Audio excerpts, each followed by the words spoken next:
Did I get the job? Absolutely not. Why not? Because you're a baby boomer, and I am a millennial. Most Gen Xers are in school during the crash. So at first, they think like, so what? I am a Gen Xer. But I came to find out that actually the term Generation X, it has no meaning.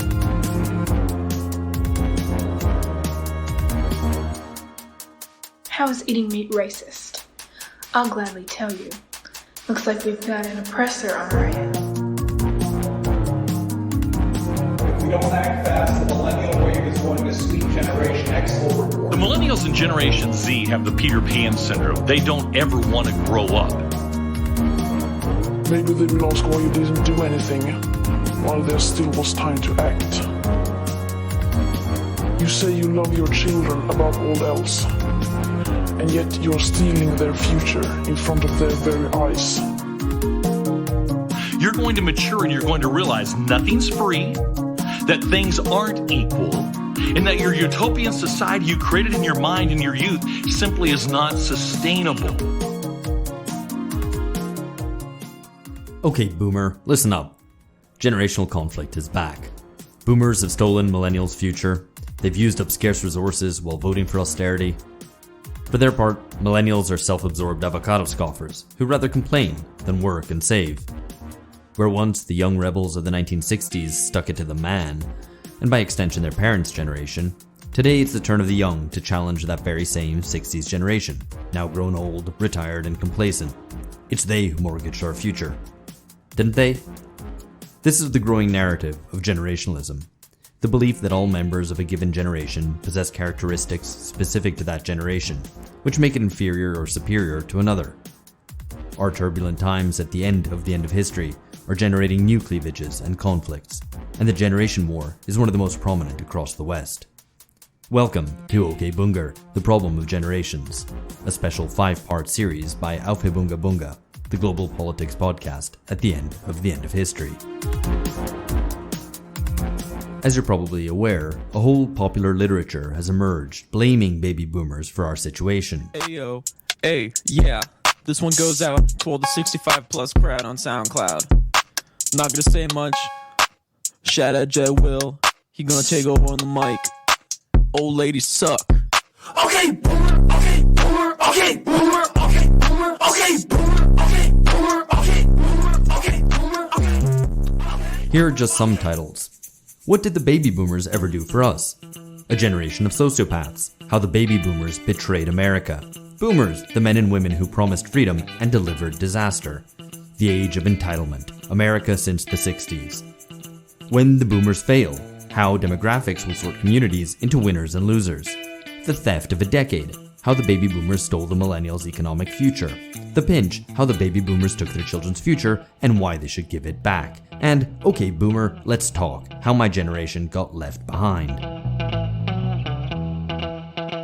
The phrase okay boomer even made it into a parliamentary debate in New Zealand. In the year 2050, I will be 56 years old. Yet, right now, the average age of this 52nd Parliament is 49 years old. Okay, boomer. Current political institutions. In turn, there's a whole literature alternately fawning over, blaming, or pitying millennials. Jen, why today's super-connected kids are growing up less rebellious, more tolerant, less happy, and completely unprepared for adulthood, and what that means for the rest of us. Generation Me, why today's young Americans are more confident, assertive, entitled, and more miserable than ever before. The gaslighting of the millennial generation, how to succeed in a society that blames you for everything gone wrong. Kids these days, human capital and the making of millennials. Can't even. How millennials became the burnout generation. Young, broke, and educated, a discussion of millennials, finance, economics, and poverty. Millennials, the so-called entitled generation. The war on millennials, airing grievances and offering solutions through the eyes of America's next generation of leaders. The AOC generation, how millennials are seizing power and rewriting the rules of American politics. And how not to become a millennial, learning from America's largest sociological disaster.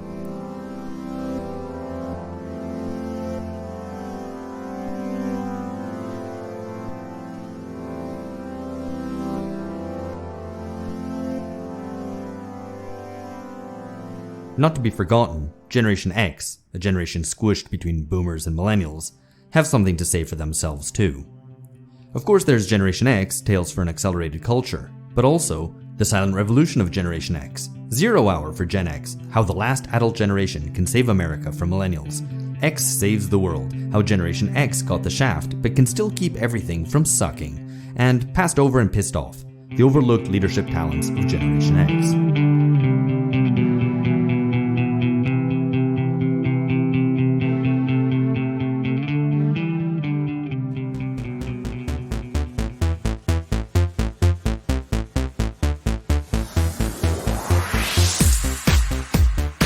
And of course, the very young are a problem unto themselves, but they haven't done much yet, so they only merit a placeholder name, Generation Z, in titles such as Generation Z Unfiltered, facing 9 hidden challenges of the most anxious population, Generation We, the power and promise of Gen Z, Gen Z, the superhero generation, Generation Z, the zombie generation, okay Gen Z, the true generation, meet Generation Z, understanding and reaching the new post-Christian world, Generation Brave, the Gen Z kids who are changing the world.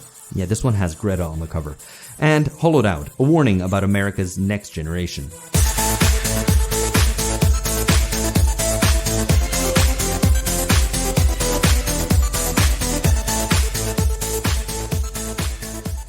What's behind this upswell in generational thinking?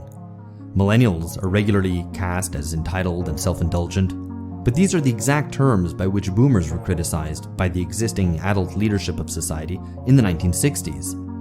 And yes, earlier generations might have had access to lower house prices and university fees, but does that mean all boomers became university-educated homeowners? Hardly. And on the other hand, millennials do indeed face real difficulties. They entered the workforce just as steady, long-term job contracts were evaporating. But they're evaporating for everyone. What leads people to feel themselves part of their generation? Why do people come to see society in generational terms at some points in history, and not in others? In this series, we aim to explore how the concept of youth and of generations emerged in the 19th and early 20th centuries, before turning to examine, in order, baby boomers, born 1945 to 1964, Generation X, born 1965 to 1980, and finally millennials, born 1981 to 1996. Not forgetting, of course, Gen Z, born 1997 onwards. An examination of this historical trajectory suggests 4 separate insights. Here are the first 3 of these. 1. History can be told through the story of various generations' life course, as, for example, the boomers went from being hippie students denouncing the war in Vietnam to urging on quote-unquote humanitarian bombing raids on poor countries in the 1990s. 2. Generational consciousness emerges at different points in time, without any predetermined regularity. This consciousness is the product of certain formative experiences. 3. Generations are not just passive. They're defined by more than just their consumption patterns or what they went through as kids and young adults. They can also be defined by what they do, by their political agency. What picture emerges when we compare generations across a longer history? Comparing contemporary Russia to French 68 and Weimar youth is this role of the foundational experience of a particular generation. So in Weimar youth, that experience of the First World War, the contradictory experiences of how one lived through the First World War and what that has left as an imprint on young people's own identity, kind of 20 years on. Felix Krawatzek, a political scientist at the Center for East European and International Studies, who researches the role of youth in politics. In France 68, it's kind of similar. We've got a really incredibly important foundational experience for these young people, being the Second World War, and then 20 years later, how do you position yourself towards that historical experience that was, where your parents were involved, where your father was most likely to be at the front and your mom was at home, also involved in one way or another in the war effort. Similar again, of course, in Germany, in the Weimar Republic, with this kind of, okay, how did my parents go through that? So it's the foundational experience. A generation later, more or less, 20 years after that, the end of that event, how do you position yourself to that, which is an element of negotiating your own biography in your family. So who am I? Am I a son of a collaborator family in France, or were my parents involved in heroically fighting the resistance and for the true French spirit? That's a really important question if you're in your 20s and you want to know who you are. But what I found interesting to add to that, and that's been drawing kind of from working on the Russian case, is that the perspective backwards to the past event really only has meaning if it's combined with a perspective to the future. Kind of where do we want to go as a generation? And in the Russian case, that was really staggering in the speeches that were addressed to young people, linking the Second World War to, what we want to be as Russia in 20, 30 years' time. And it's your role now as young people to make that Russia become a reality. And actually a similar dynamic exists in the Weimar Republic and French 68 about discussions about the future. What do we want to be as Weimar?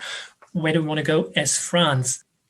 And what I find really interesting in the Weimarian case, for instance, is that these debates about the future of the Weimar Republic were just so fragmented, and youth was so polarized in the different camps and so heavily ingrained in these partisan struggles that young people's political involvement in a way made a contribution to the fragility of the Weimar Republic. And kind of to make this palpable, there were youth movements who fought very energetically for the Republic, for this kind of the idea of democracy and free elections and voice to the parliament and so on and so forth.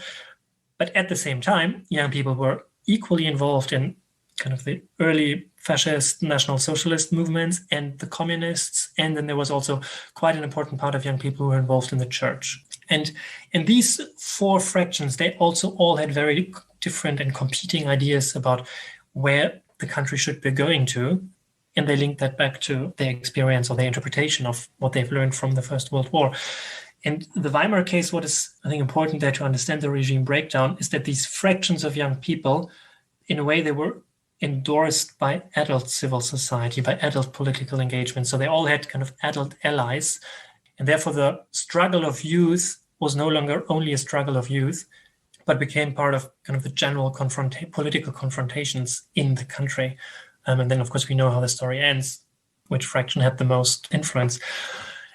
And that was different in France, 68. And that's, I think, where the comparison is quite illuminating, because in France, the struggle of youth was always contained up to a certain point, but was seen as a youth problem. It's kind of a, adolescence issue of, it's a problem with the university. The university system isn't adequate enough. And yes, there were, of course, moments of solidarity with the workers. Obviously, there were huge marches where workers joined students, but these were more kind of occasional, even though they were really important and the general strike was large, but that could not have that kind of broader momentum that we've seen in the Weimar Republic. So in France, eventually kind of the success was limited also of 68, I think, because that generation was seen as speaking for a generation rather than for society overall. And that's quite different to what we've seen in Weimar, where, yes, the young generation had a particular view because of their socialization experiences and kind of views on the future, but at the same time, they were not seen as being particularly speaking only for youth, which is, I think, a really important difference and an interesting factor in understanding how young people's activism is positioned in society, whether it can be dismissed as, well, it's a problem of the new generation. They just need to learn and be accustomed to our rules and then it will all be fine, versus, gosh, this isn't just a problem of youth. This is our society that is facing certain problems and that we need to address.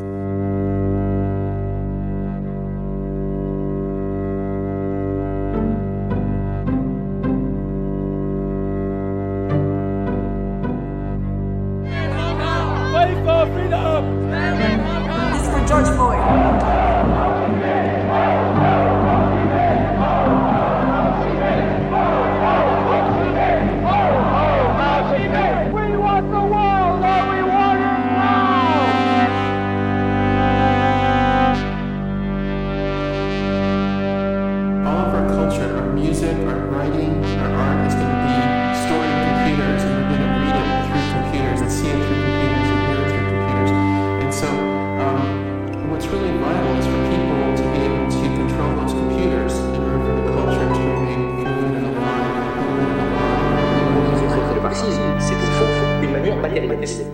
C'est presque une manière marxiste qu'il faut traiter le marxisme. Les marxistes nous ont toujours dit, peu importe après tout, les textes de Tocqueville, peu importe la vérité des textes de Montesquieu, peu importe la vérité des textes de Benjamin Constant, l'important c'est de juger cette pensée-là à l'aune de ses effets concrets, de la juger en termes matérialistes. L'important c'est de savoir comment une théorie qui inscrit au fronton des sociétés la liberté, l'égalité et la fraternité couvre la guerre au Vietnam et couvre le massacre en Algérie.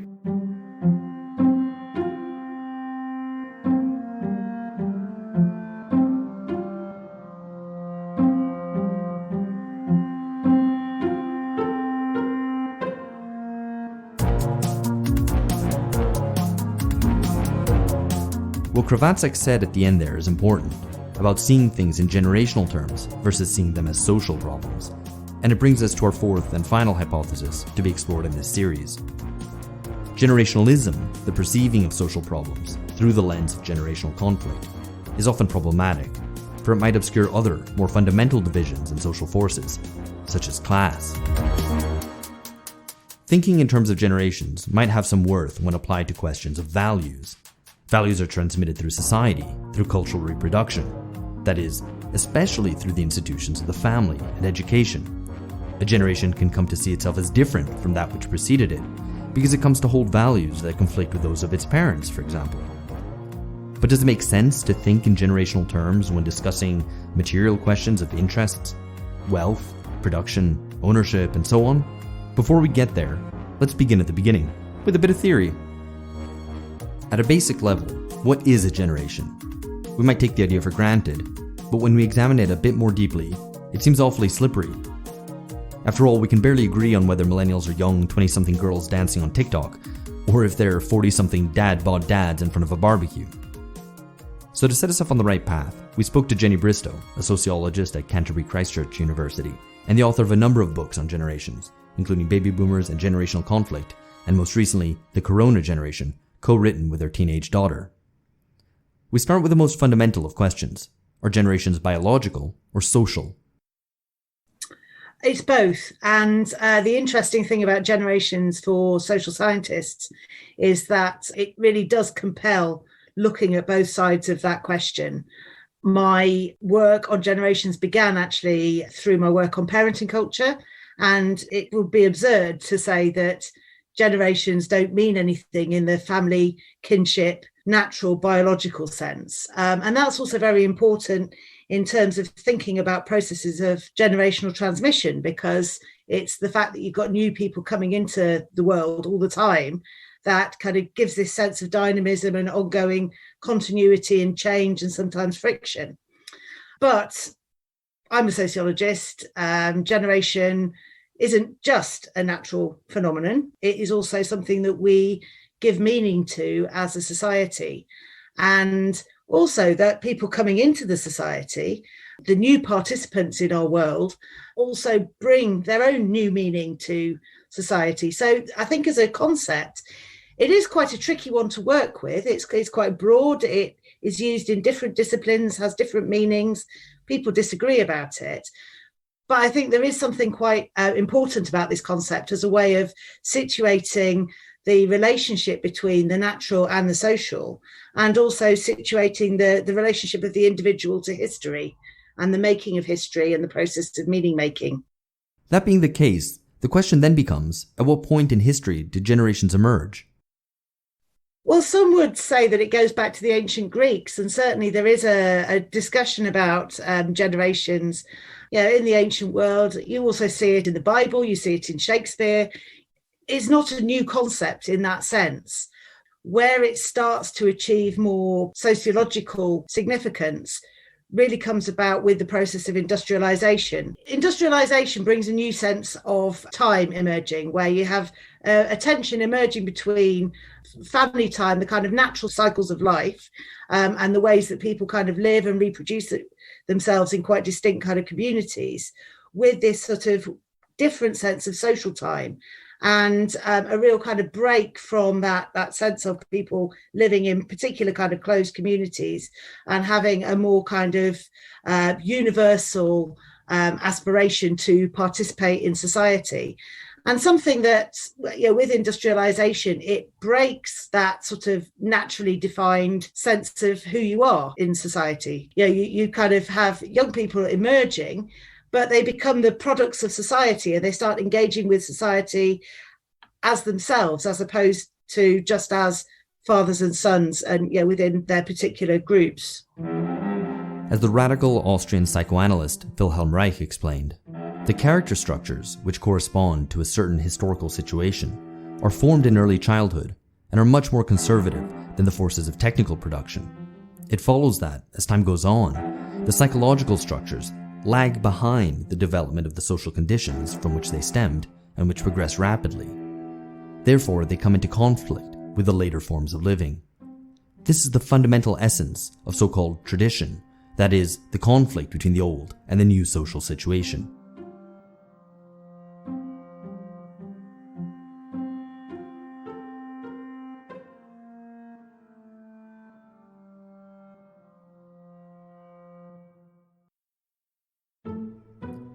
Reich's positing of a lag between psychological structures that are products of upbringing and accelerating social conditions is worth pondering in light of another related question.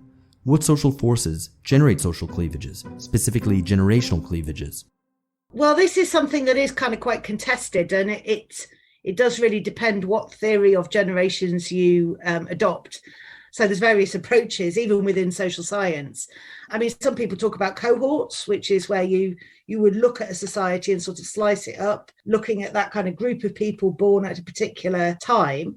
I think that's fine, but I don't think that actually pertains to generations. The approach that I tend to use is inspired by the work of Karl Mannheim, the Hungarian sociologist who wrote very famously in the 1920s about the problem of generations. And what he said was that what gives rise to a generation is a shift in the wider social forces. And he talked particularly about the sort of accelerated tempo of social change. When something happens, like a war, you could say, certain moments over the 20th century, I've applied this kind of understanding to, for example, discussion about the 60s.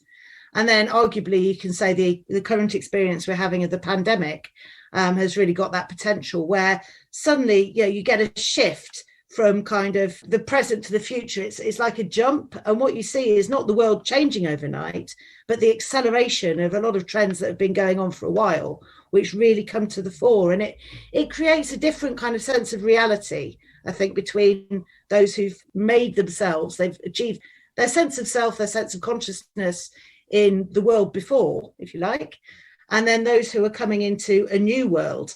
And that's how you get potentially a kind of a clash between generations, a different kind of generational consciousness. So the sequence from one generation to the next isn't an automatic cyclical process, but is instead caused by certain formative experiences or traumatic historical events.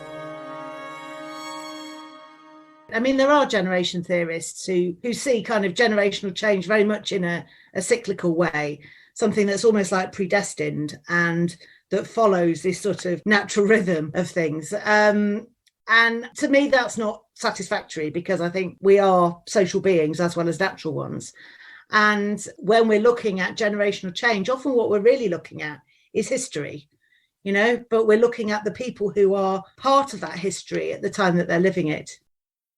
By consequence, it would seem some generations are more of a generation than others, which is to say, some generations have more self-consciousness of themselves as a generation than others do. So Mannheim said that it was these kind of wider social events that gave rise to a generation, a sort of a sense of a generation. But that doesn't necessarily correlate to what people think when they look back, and they look back at the 60s generation, for example, or the First World War generation. Because within those moments, obviously, the people who develop their formative experiences work them up in different ways. My favourite example is actually, if you look at the baby boomer generation, the 60s generation, you had Bill Clinton and George Bush on very different ends of the kind of political spectrum, seen to represent very different things, but they were part of the same generation in terms of time. And Mannheim's argument was that what happens is that when you have a lot of tension going on in particular historical moments, it gives rise to what he termed generation units. And the generation units, so these distinct groups within a generation that seem then to kind of embody the spirit of that time. And the generation unit that becomes dominant is the one that most chimes with the zeitgeist, the spirit of the age. So that's why if we think about the First World War generation, for example, we think about the poets, Wilfred Owen and Sophie Sassoon. They really kind of represented that disenchantment with the old order that came to be more widely shared as history developed. But they didn't necessarily represent the experience of everybody born at that time or the way that everybody thought about it. So it's complicated. It's also an interaction, not just between young people and the time that they're living in, but then between the future and the past, in terms of how we then come to look back on the world that we've created. These generation units that come to stand for a generation as a whole often have their experience given voice to by intellectuals that aren't always part of the generation in question. What's quite interesting is that they're all rather old when you look back at some of the kind of intellectuals associated with, say, the 60s. You had, for example, Mark Hooser, who wasn't a young man, but his sort of view of the world really came to sort of chime with that idea of the 60s, and that seemed to be a sort of an inspiration. There's an interesting discussion that the historian Arthur Marwick has about the 1930s and the attraction of people like T.S. Eliot and the modernists for youth at that time, because youth at that time was really kind of disenchanted and quite cynical about the future, and those kind of intellectual aspirations kind of became their muse. In my work on, thinking more recently about the millennials, I'm always very struck by the people claiming to be the voice of youth, the voice of millennials, are usually quite a lot older than the millennials themselves, so it is one of those things where it's not, I don't like to use the word authentic, because what we are dealing with here is to a large degree like construction, interpretation, and something that's much bigger than just young people themselves. But I think it is very interesting to see this interplay between particular intellectual currents and then how that becomes taken on board, if you like, by people coming of age at that time.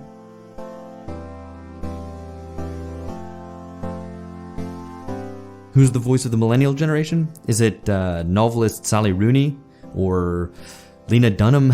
We'll come back to this question in the 5th and final episode of this series. For now, though, we should just note that the idea of a neat, almost automatic succession of generations is a myth. And yet some still hold to this school of thought, to the so-called pulse rate hypothesis, where a society's entire population can be divided into a series of non-overlapping cohorts, each with its own unique personality. This view has been popularized by the authors William Strauss and Neil Howe. It's also been called the fourth turning theory, espoused by such luminaries as Steve Bannon to supposedly predict the future, one in which his brand of politics is due to triumph, of course.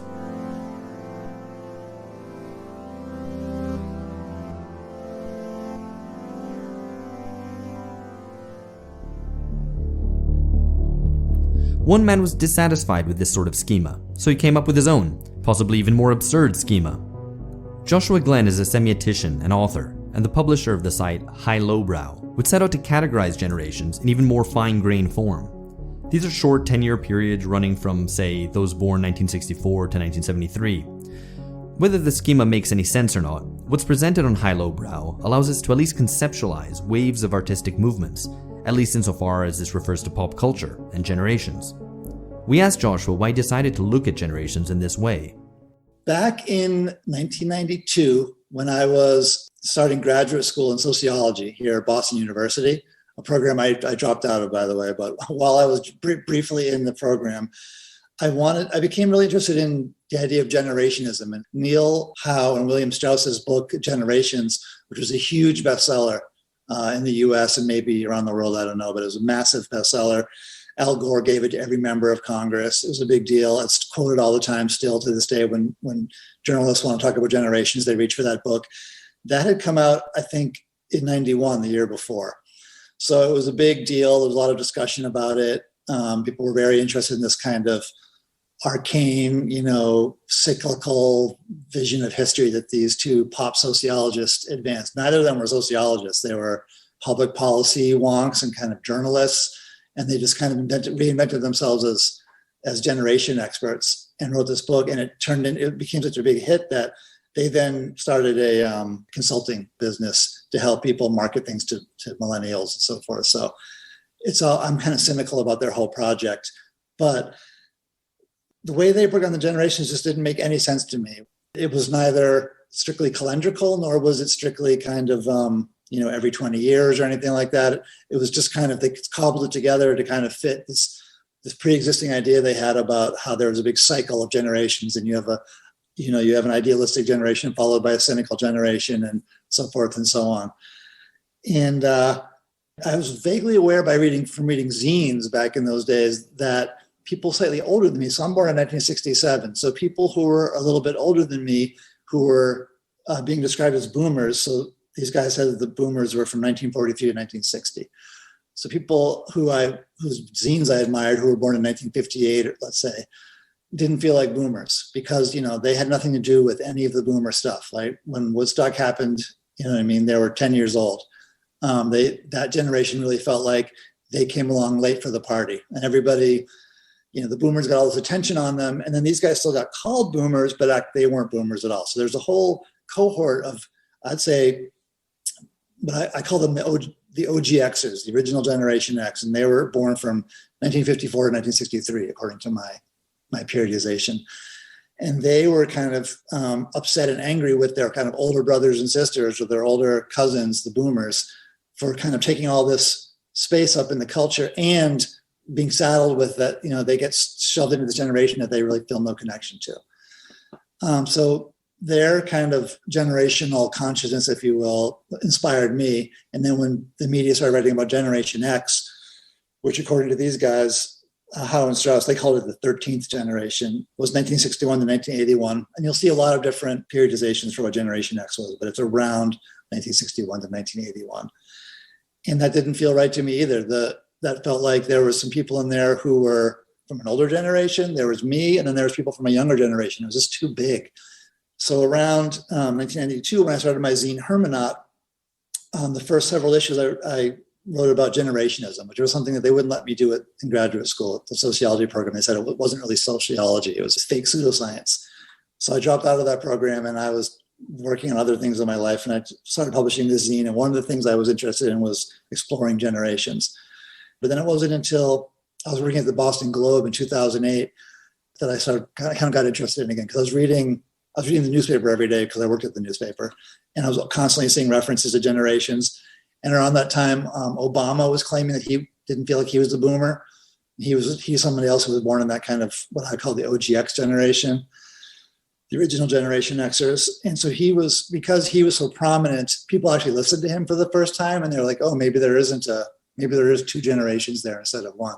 So I began to see like a little bit of a fissure in the monolithic theory of Howe and Strauss and the way it was being received by journalists. So what actually constitutes a generation then? So I think, first of all, that there's probably no such thing as generations. I kind of agree with the sociologist who didn't let me write about generations when I was in grad school. It is kind of an artificial construct. If I can make one up, you can make one up. On the other hand, there are generations. There are kind of movements that happen, and everybody in that movement was born within the same sort of 10 years of each other, right?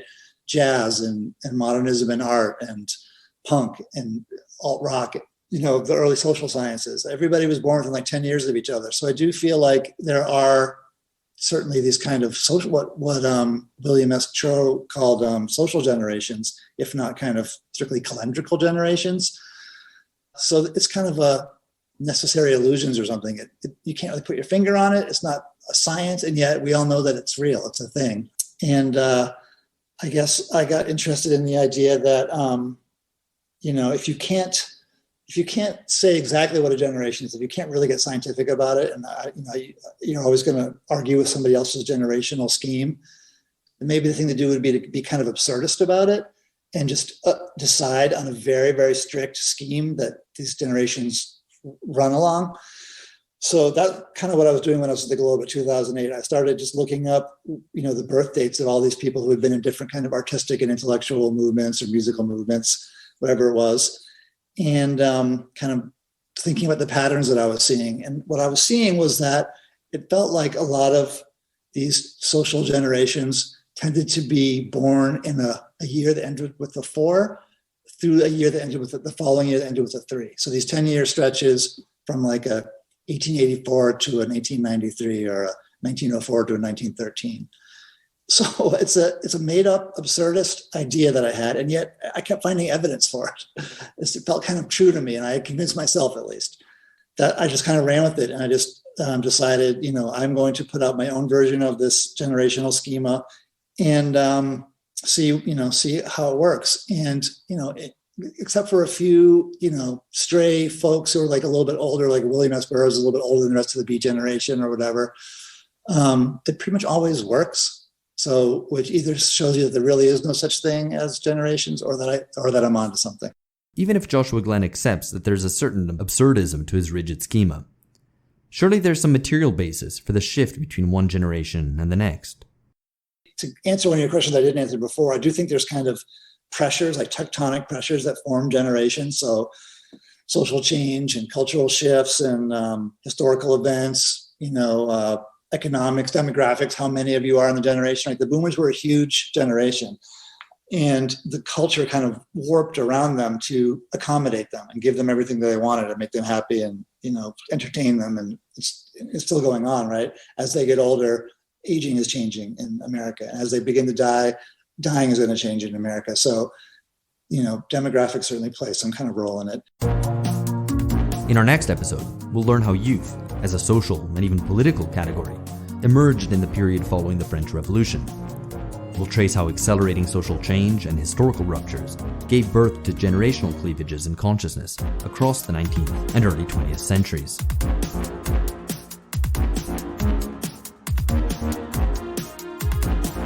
Thanks for listening to OK BUNGER, The Problem of Generations. This series is produced by Philip Cunliffe, George Hoare, and Alex Hochuli. Original music is by Johnny Mundy.